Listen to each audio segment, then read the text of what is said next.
Do you see yourself shifting to spec build 100%? 100% no. If I play out ideal situation, is that we sell white oak and we get a buyer and someone that wants to build one.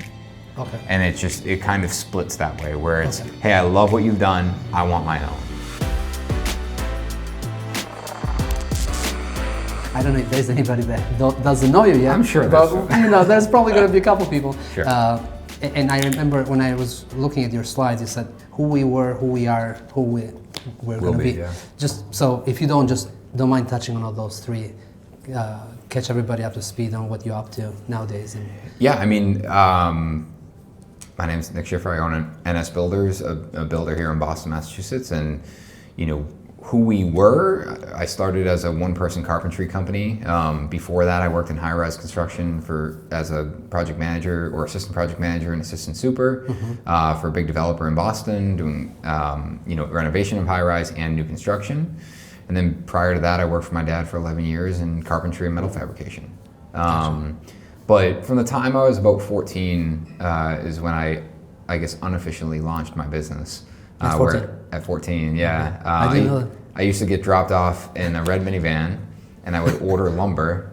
And apparently my voice didn't deepen for a long time because I would call the lumberyard and they'd be like, all right, ma'am, hold on 1 second. I'm like, I'm a boy. So I started this company. I was building sheds for people and doing carpentry work. And then, when I graduated college, I went to high rise. I started doing carpentry again on the side just because I missed working with my hands. Yeah. Started Enis Builders. And it was going to be a carpentry company. We were going to do renovations, but I had always wanted to build homes. And it was my second project that Instagram started becoming a thing. And I started documenting what I was doing and quickly realized that people were engaging with that. And then got hired off a post I made. And I was like, that's interesting. So fast forward, we leveraged social media to its full extent, and now we're doing $10 million plus homes and multi-million-dollar renovation projects. And I've acquired some of the best guys and girls on my team that Nice. that are attracted by what we're doing. So we've been a custom home builder forever, and now we're dipping our toes into this ultra luxury spec development world. And that's why you're here tonight. I love the work you do for clients, but the moment I saw that then you shifted into investments, that's when I really want to get Nick here to come present about the Wellesley project and just talk about it and pick your brain. And the main question is why? Like, why not do the thing that you do great? Every day you know how to do that. Why shift into investments? How much time we have? I don't have a straightforward answer for that. I think the reality is because I want to, and because I want to build an uncompromised product. And I don't blame a client for making the compromises that they do, but I think that the build process is so fatiguing that they are oftentimes blinded by their decision making. And what I mean by that is when I ask you, hey, what kind of door hardware do you want in your home? At this point, when do we start? I don't know. Well, that's my point. Is you are starting at 0% knowledge, not questioning your education, but 0% knowledge. I probably am at 40% knowledge of knowing what's on the market. But I just asked you a question to make a decision. So now you have to leave, go do research, then make an educated decision to come back to me, the professional, and say, okay, that sounds good, or hey, I don't actually recommend that product because it doesn't, have a great warranty. And that's just one item. And that's one item, and there's thousands of decisions. So I look at custom home building, and I love working with clients. I love working with great clients. Of course. Sometimes I like working with difficult clients. I don't know why, but it's maybe the challenge thing. But ultimately, I said, I really think that if we were to build a home to the utmost care, exactly the way we want, that a client would come forward and be like, I want that. And I always wanted that, but I was either afraid of going through a 3-year process or simply didn't have the time to do it. And that is really the market that we want to go after. Also, like the other side of it is, I want to build cool shit with cool people. Like that's been my mantra forever. And ultimately, I think the idea of collecting some of the best people, best products, and best vendors, and just building something that is this like trophy is really exhilarating.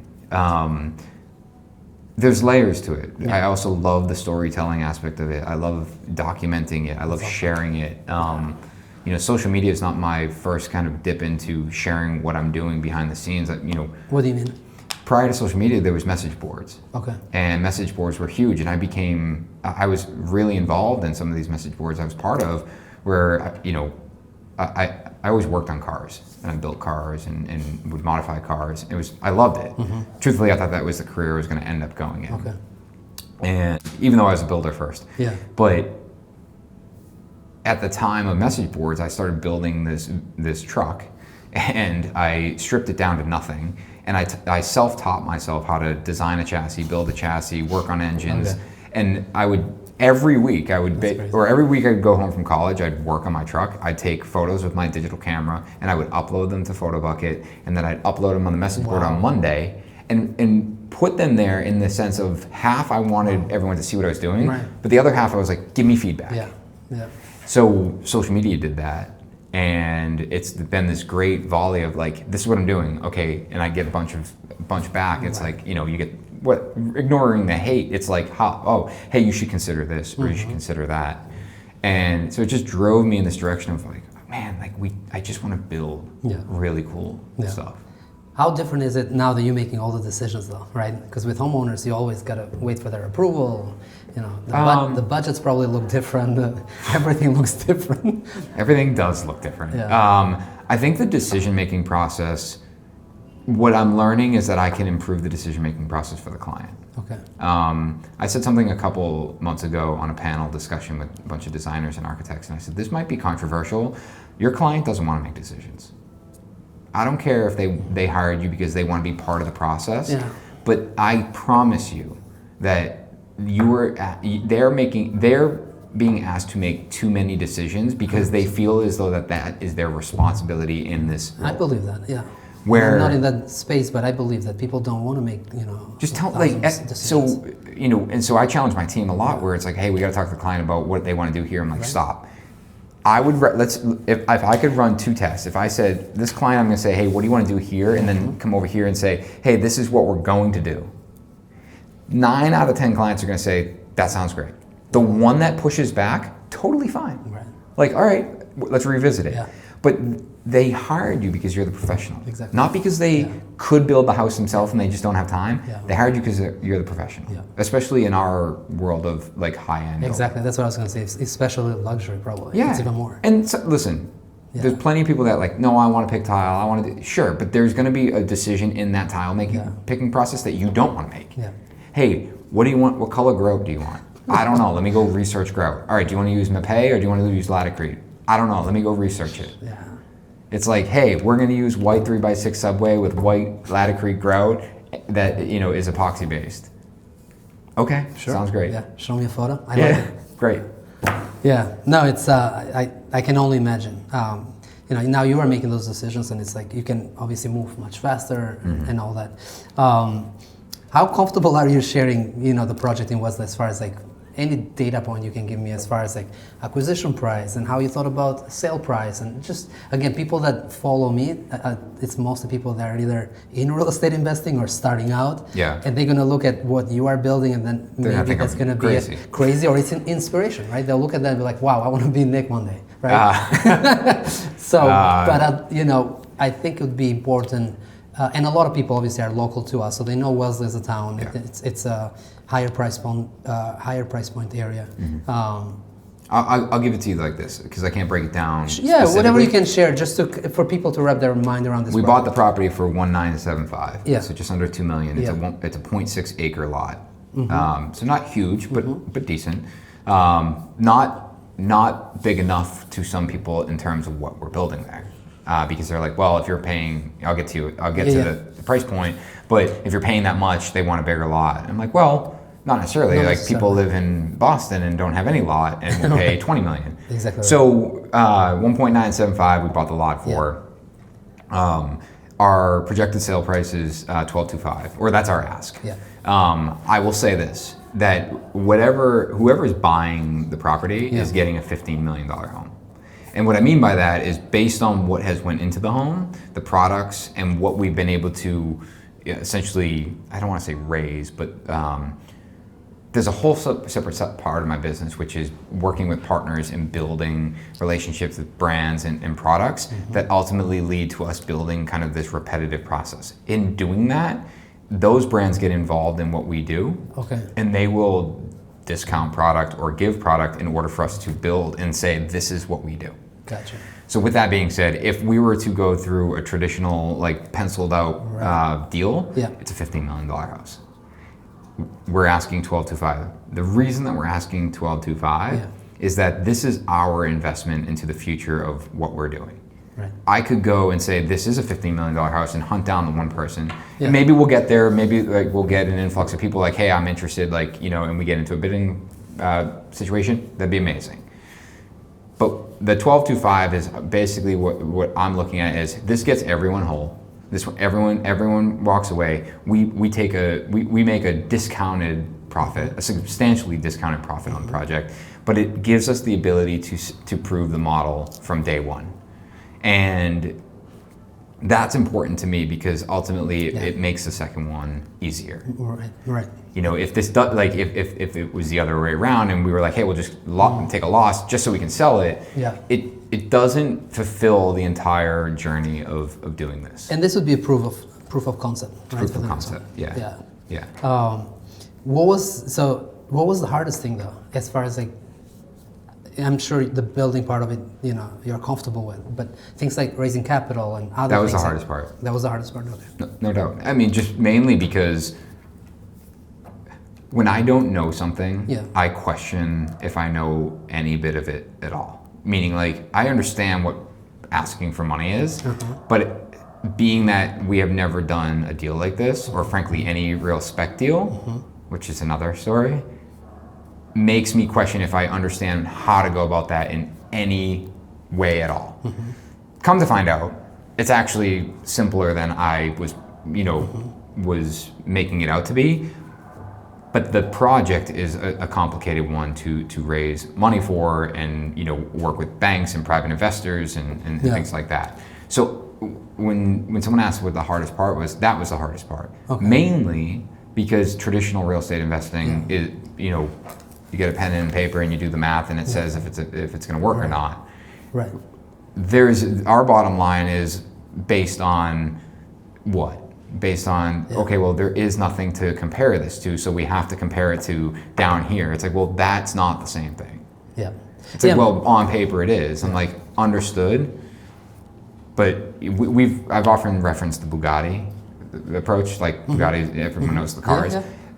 And I'll reference that in my presentation.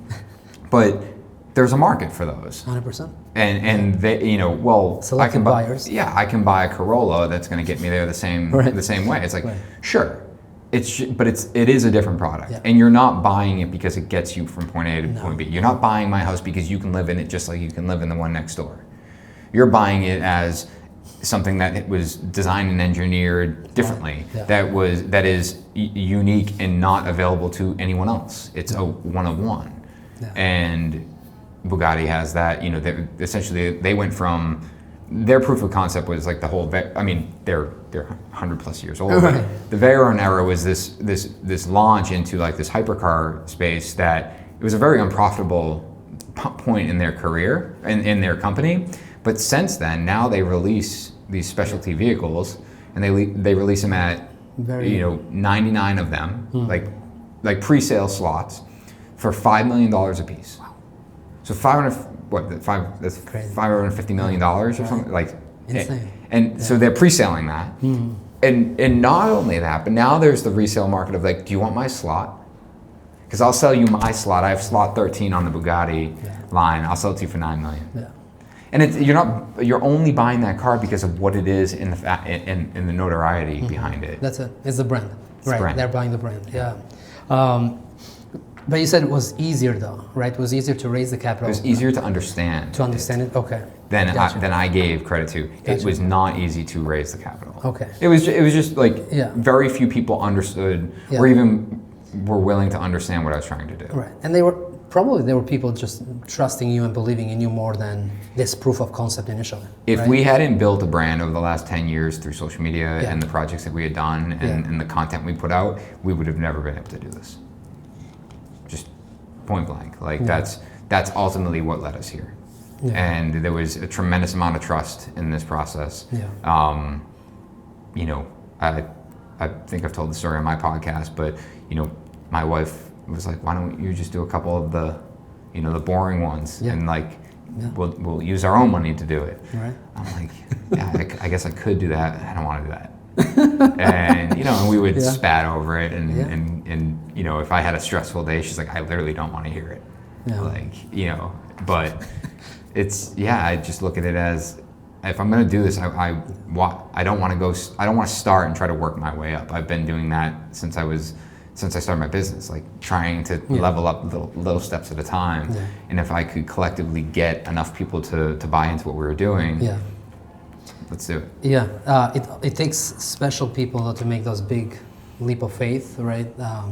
Like I remember reading the Elon Musk biography book, right? And you know, much bigger numbers, but very similar, you know, jumps and, you know, from company to company and all that, and putting all the chips, you know, in one. Yeah, when he sold PayPal and right. the other, I forget the other one, but he took all his money, Right. put Right. it back into another company, and then he moved into his friend's apartment. Exactly right. So, but you know, for you to do that, because you know, it took huge risk. Like, where does that courage come from? You know, just believing in the product and believing in yourself. Well, I'm I curious. definitely believe in the product. Yeah. Because I think it's an unanswered market. Yeah. And maybe I'm naive. Like I truly don't think that's the case. Like Yeah. the feedback that I have gotten, every single person that's walked the property and understands it, like not one person's like, "Oh, I don't know if you can do this." I mean, I shouldn't say that. There's plenty of people that don't think I can do it. But when you walk the property and see it, they're like, "Okay, I understand what you're trying to do here, and you're gonna get it. Yeah. People are gonna go crazy over this house."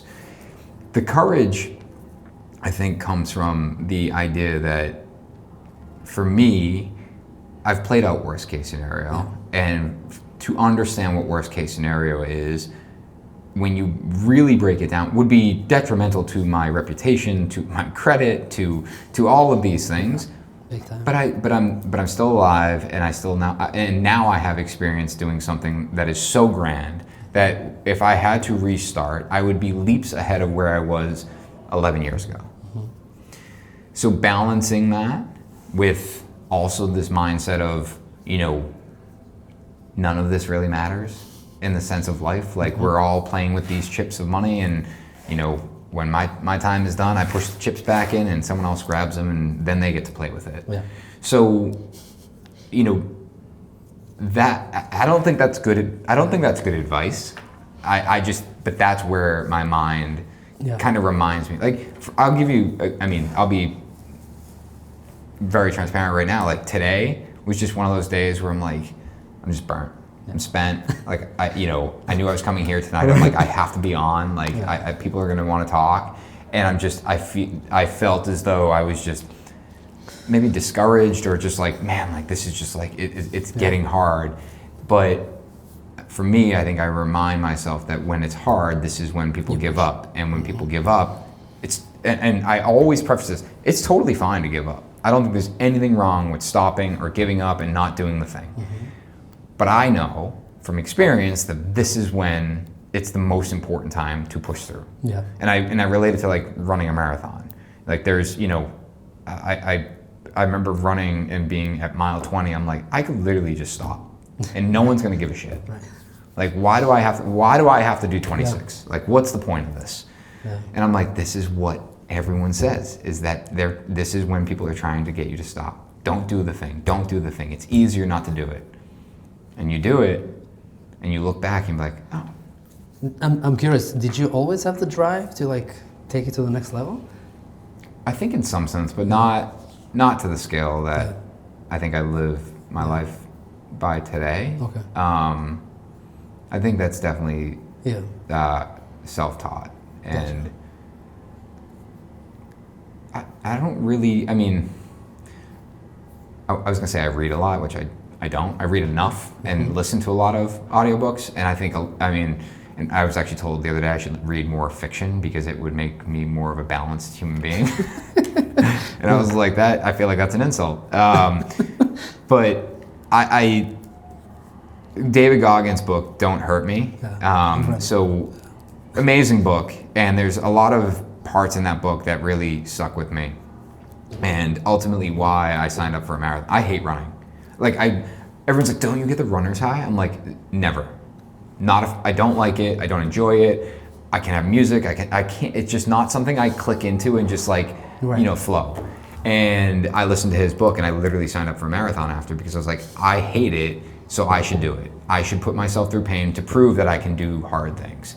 And truthfully, like that has been kind of this moment in my life where it's just, I have way more capacity than I give myself credit for.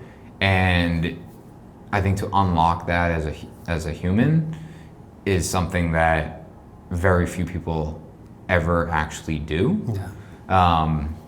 And now it's just like this high I chase where it's like, what's hard? I should do it.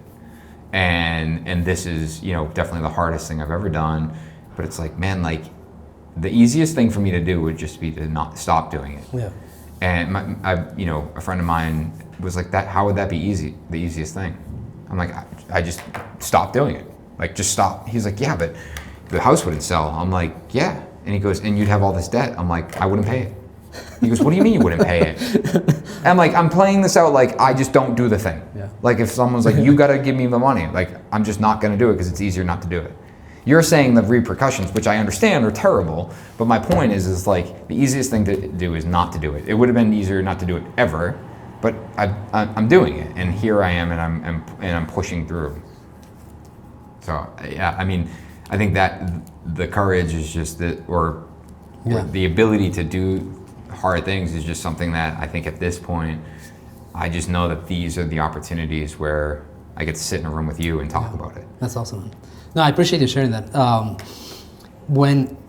Just curious, other than the capital raise, was there anything else that stood out as like, oh, I didn't think about this? On this, now again, being in the spec build space, extremely high end with no comps.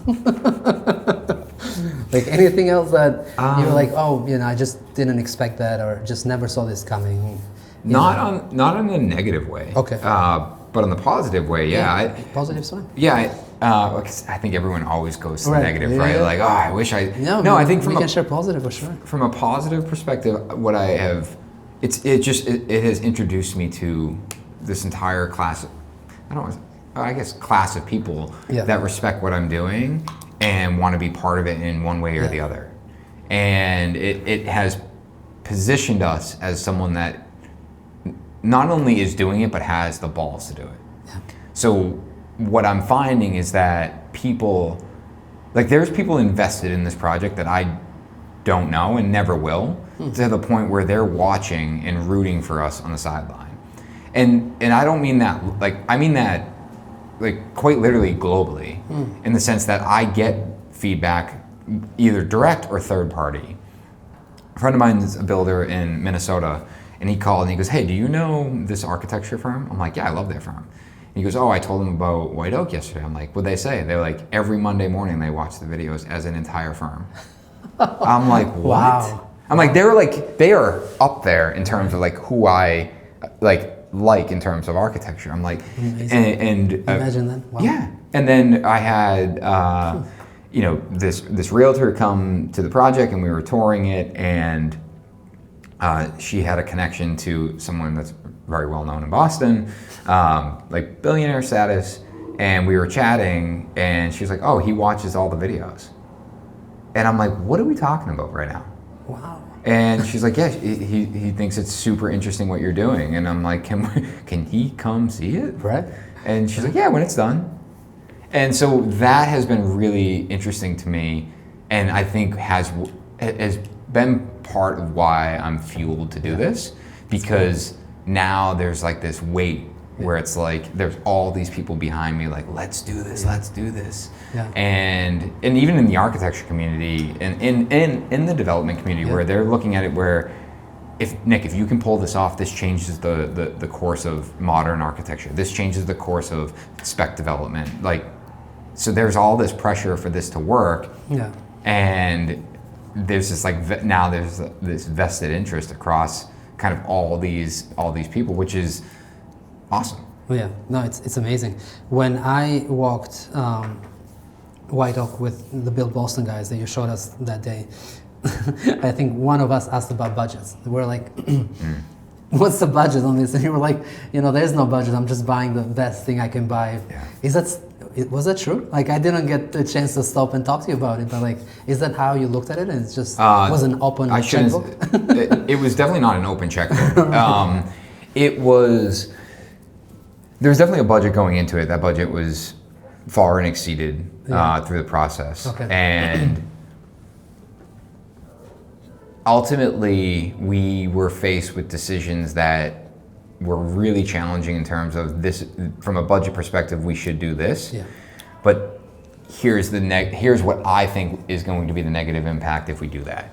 Okay. So I looked at it as, can we just raise more money? Can we find can we find a vendor that wants to get involved and push? Yeah. And I felt as though if we had made any of those micro decisions that were not in the best interest of the project, that would be the one thing that someone would ultimately look at and say, that's where they cheaped out. And I think what I referenced was the windows when we were walking. Yeah. In the windows, we had this opportunity to use a product that would have, met most standards and been totally fine for most buyers, but it wasn't a solid white oak material, and we were bought into this whole idea of white oak, and ultimately we spent almost double on the windows, and because I kept playing this out in my mind that someone would eventually know, and that would be why. Like, I think you go into those homes sometimes and wonder, all right, how did they pull this? Like, how did they build a, X square foot for, only this much? Right. So I was like, I don't even want price to be a conversation, to be honest. Like, frankly, I was actually never going to put a list price, but I was in some ways forced to, like, you got to put a number to this. And because I didn't want that to be what drove the conversation. Yeah. It's like, oh, this is 12 million. It's like, I just want someone to walk and be like, all right, like, what do you want for it? Right. It's like, I'll do 12. Great. Like, I want that to be so secondary. Right. No, 100% makes sense. Yeah, I was curious. Again, I come from a space where it's like you start with a budget and you want to make sure you stay under, right? So again, you're making reference to a comparable sale, and it wasn't the right way to do it. Yeah. Looking back, like that, you asked something earlier about, like, do I look back and wish I had, or maybe however you asked the question, but that is definitely, looking back, I would have approached it differently. Yeah. There was a lot of horsepower to get in, like, this project started, and it was very much like acquisition, design, start permitting, building, keep designing, build, and we didn't go through we went through an actual architecture process.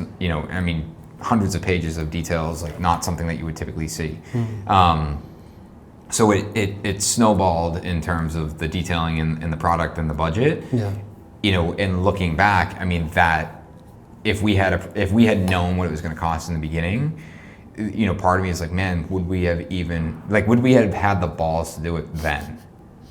Where now it's kind of like you're forcing this into existence. Yeah. And it becomes increasingly challenging as you get to this price point. Yeah. But for me, I look at it as long as we don't compromise, that I should be able to shift the narrative away from how much it costs to what's the value. Yeah. And the value is ultimately what the product is. Gotcha. Is White Oak 100% complete? Close? 96. Gotcha. Maybe 97%. Gotcha. Yeah. Okay, cool. And then you got another one in Wellesley coming up. Yeah. Right? Yeah. Okay. Yeah, so ultimately, we had purchased another property, kind of we were hot to trot. So another one came up, and we were like, let's just do it. And looking back, like probably not the best time to do it. Because we got into White Oak at 100%, right? You know, we didn't take a baby step and go. But this other property, great location, almost 3 acres of land, and in a neighborhood that can support a $10 million plus home. So our intent was to start design so we could start construction immediately after White Oak. But we said, let's focus on White Oak. When we transact White Oak, we will start design on the second one. So that one is still on hold at the moment? Or? Yeah, we own the property. We rent it. But as far as permits, design, that's all. Permits and design is all on hold right now. Gotcha. Yeah. Do you see yourself shifting to spec build 100%? 100% no. Okay. I think if I play out ideal situation is that we sell White Oak and we get a buyer and someone that wants to build one. Okay. And it's just it kind of splits that way where it's hey, I love what you've done, I want my own. And that I think is why do I want to do that? I want to bring this to a product-based business rather than a service-based business. The problem with being a custom home builder is that I am everything to everyone. I want a white house, I build you a white house. I want a blue house, I build you a blue house. I want and so on and so forth. I want someone to come to us and be like, I know what you build, and I understand the quality you put into it, and the design aesthetic, and the details that you can hit. I want one of your homes. And I'm not an architect. I want a Bugatti. Yeah, I want a Bugatti, right? Like you're not, what color Bugatti do you want? That's it, right? Like you don't get to change the motor. You don't, like, that's it. So, but you can call Bugatti and order one, like a custom made one for you. It's not, they're not making the panels from scratch. You're buying a Bugatti Mistral that is yours. Yeah. So ultimately, I think that's where we would like to be, is in this world of we're building a product, but then people are hiring to basically buy their own version of that product. Yeah, gotcha. You touched on social media a couple of times, and I got 2 more questions, and then we'll wrap up so we can head next door. But it looks like it made a big difference, and I'm one of the followers on social media and even with the podcast. But anybody starting out, what would you tell them as far as the power of social media, what to do, how to start, anything that you feel like? I mean, I could talk for hours about social media. Okay. I mean, in terms of just like quick hit, hey, if I'm thinking about using social media, how to do it, I mean, the most important thing is to be consistent with it. Like hands down, the most important thing. Now behind that is obviously quality of content. So if you want to get into the technicality behind quality content, I will tell you that people care more about the audio than they do the video. Okay. So if you are going to invest, don't go buying a nice camera, go buy a nice microphone. I can do content on my iPhone with a microphone plugged into the bottom and clipped to my shirt and film it in selfie mode and crush. The audio is substantially more important when you create content. And when I talk about consistency, it's it's not just how often you post or when you post, but it's also what you post. If you're going to be the guy that is building ultra luxury specs, talk about that all the time. Don't switch it up and be like, all right, we're doing this, 40 unit rental grade multifamily. It's like, are you the guy that does the ultra luxury? Like, how are you? Wait, hold on. Now I'm confused. Do you do that or that? Yeah. And I think a lot of people try to shotgun it and just try to do a bunch of things. Yeah. And in the beginning, sure, see what sticks. Yeah. But if you want to grow and create awareness, then be that person, be the professional in your space. Yeah. And for me, I always wanted our stuff to be inspiring to the buyer, but I also want them to be inspiring and be respected by my peers. Yeah. Where it's like, I'm not just all client, like all fluffy stuff. I'm also the technical stuff, and another builder can look at me and be like, yeah, he knows his shit. An easy one, LinkedIn. Right. By far the most ROI in the shortest amount of time can be had on LinkedIn. And well, from So who's on LinkedIn? Yeah, So this is what I love about the conversation about LinkedIn. Yeah. Everyone's like, oh, it's a different audience. I'm like, no, it's not. Me and you go out to Shay's Tavern in Southie, wearing our t-shirts, ripping some beers, just talking shit. That's us on Instagram. Us here, we have a collared shirt on, we're a little bit more professional, our conversation's a little bit more polished. Now we're on LinkedIn. Yeah. So the same people, now my buddy's a huge advocate for LinkedIn. It's like, no, it's a totally different audience. I'm like, there is a different audience on LinkedIn, but I'm on LinkedIn and Instagram. Yeah, same. So is many other people. So the environment is just different. You're talking in a bit more polished way, but also I'm not on LinkedIn to be entertained at all. Right. I am on there to be actionable. Yeah. When I'm on Instagram and I want brain rot, like I'm being entertained. Yeah. Show me something funny or interesting. That's what I'm watching. Gotcha. LinkedIn, I'm checked into a different part of my brain and I'm like, this is actionable. Like I need to make connections. And the same thing there. So, most of my messaging is around the client experience, answering to the ultra high net worth and pre-construction. Like that's like, it's ultimately like, how do you make the construction process better? Oh, you do it by being a better communicator and planning a project properly. And I just keep bringing the message back to that. Yeah. And that is always my message. And it's funny, I'm thinking of, I paused for a minute because I posted something that apparently was more controversial than I thought last week. And I had more than one person pull me aside. I was like, you're like walking a thin line there. This is like, on LinkedIn? Yeah, on LinkedIn. Okay. And it was just like, I was pushing this narrative that, I forget exactly what the post said, but I essentially said that the residential construction industry is broken. Like just making this like really hard stance on it. And, and some people were like, I just feel like you're taking a really negative stance on residential construction. I'm like, well, in a lot of ways I am, but I'm talking about it because I think that there is an ability to fix it. And some people are like, well, I don't really agree with your approach. I'm like, I don't care, whatever. You're gonna forget about that post, I'm gonna post tomorrow, and you're gonna jump on that one. Yeah. So social media has just been this opportunity for me to, really narrate who I am personally and who our business is and ultimately what we care about. And I started asking people, a couple of years into it, like, hey, when you hear NS Builders, what do you think of? Oh, attention to detail, quality craftsmanship, loves the craft, great. That's what I want to be known for. Yeah, so you hear that from the outside, because we're promoting good quality craftsmanship. We're promoting the sweating the details to the point where, I push the envelope of those details where I want people to be like, that's ridiculous. It's like, it is ridiculous, but it's doable. You're saying it's ridiculous because, you think that only wealthy people, will ever have the opportunity to have this, but it's but you can take a lot of what I'm sharing and apply it to everyone. Yeah. You just got to care. Yeah. And if somebody had to focus on one channel, I guess it's specific to what they're doing, right? Specific what they're doing and what they want to do.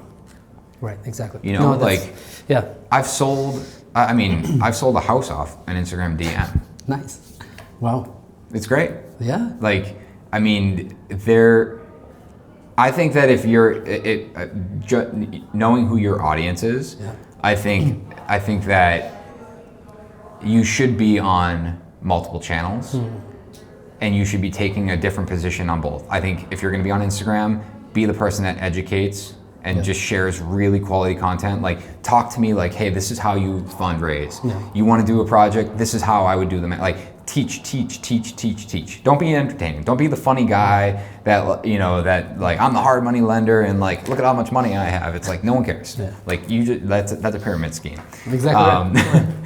Be the guy that educates me. On LinkedIn, now build really quality relationships. Still educate, but ultimately walk through, testimonials or walk through it in the sense of hey, here's how we just did this deal.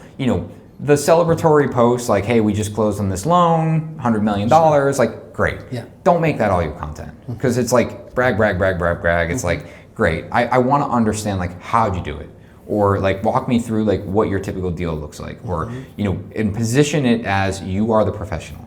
I've said this a lot is if I ask you a question, say like, hey, how do you typically do a pro forma for, a single family residential? If you tell me no, that's okay.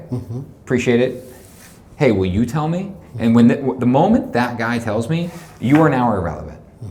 Not Right. with no disrespect, Yeah. but you're now irrelevant because I've gotten the information that I need from someone else.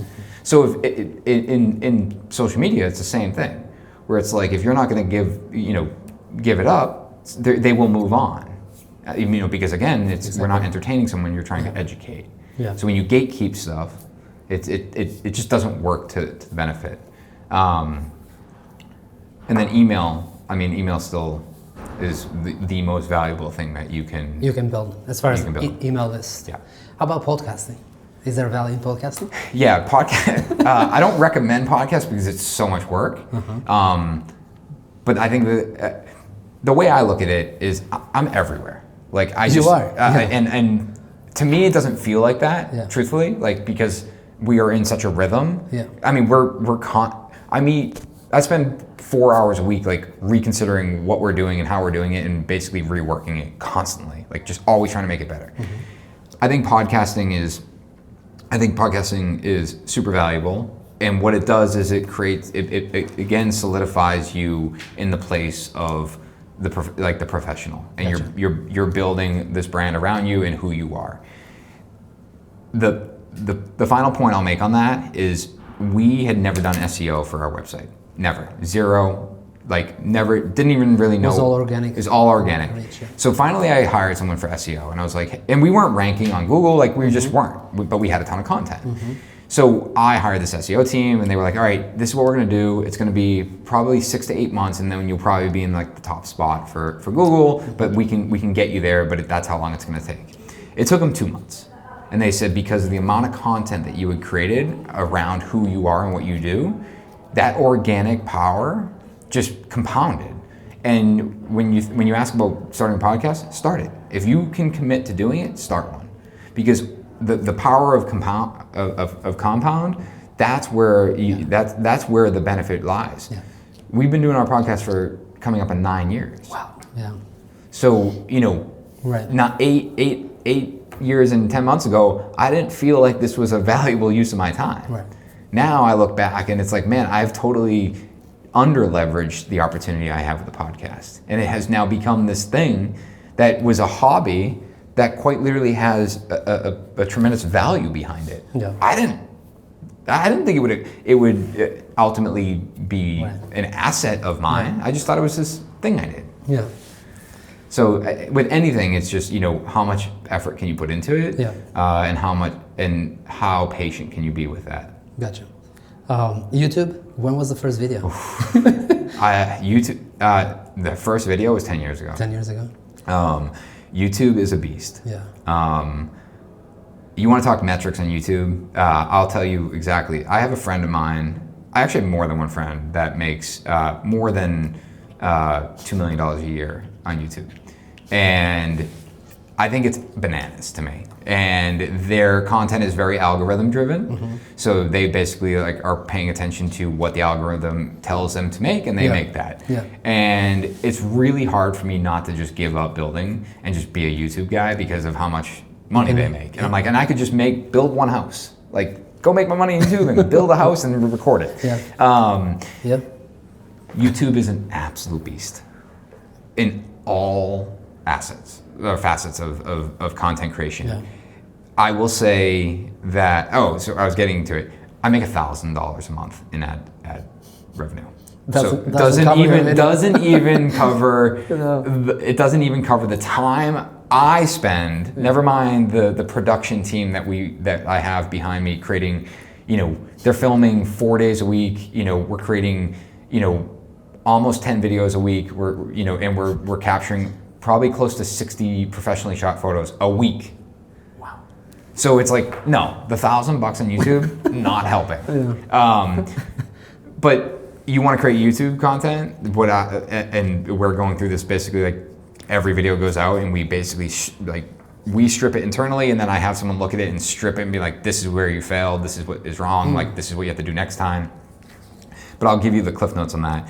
What people care about is title, thumbnail, first 60 seconds. And this, it will, if you really understand that, I'll tell you the book to read, The YouTube Strategy. Okay. If you want to be on YouTube, read The YouTube Strategy. It is so interesting. But if you can think, I'm going to give you a good example. You're underneath your truck and you're trying to change the oil filter, but you can't figure out where the oil filter is. And you have your phone in your pocket. And you pull out your phone and you type in, where is the oil filter for a 2021 Yukon Denali? And you see the video, and this is how you're gonna look at it. You're gonna scroll, and then you're gonna see the first title that says exactly what you need.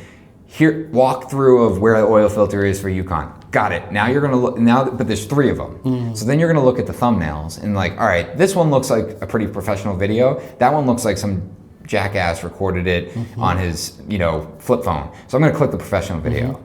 So then you click it, and then you're watching it. And all of a sudden, he's like, hey guys, my name's Johnny. So I bought my 2021 Yukon 3 years ago. I love this truck. And it's like, all right, get to it. It's like, and so, one of the things I did when I got it, I actually put rims and tires on it. And I'm gonna walk you through the oil filter location in just a minute, but I gotta show you, it's like, dude, I want the information. I'm laying under my truck, I'm looking for the oil filter. Like, just tell me where it is. Right. Now you're 3 minutes into it, you're gone. Like, you have moved on, find the next video. So we did this, and we took a video, and we said title, thumbnail, first minute. And because one of the guys looked through our video and we watched it and we were talking about plaster details, and we were 1 minute and 35 seconds into the video and we hadn't even said the word plaster. Oh, shit. And he goes, what are you guys doing? And I was like, yeah, I don't know. So then we did it again, and our video got 7 times the amount of views. Wow. Just like immediately just changed it, went to like right, like, hey, in this video we're gonna walk you through all the plaster details. So here's plaster detail number 1. Here's plaster detail number 2. And like, people just want it. Right to the point. Right to the point. Everyone knows Mr. Beast. If you ever watch a Mr. Beast video, my kids do. Yeah, if you go home, watch the intro. It is, you press play. In today's video, I'm giving $5 million away for anyone that can keep their hand on this private jet the longest. He tells you exactly what the video is, what you're gonna see, and goes right to the thing. There's no intro, there's none of that.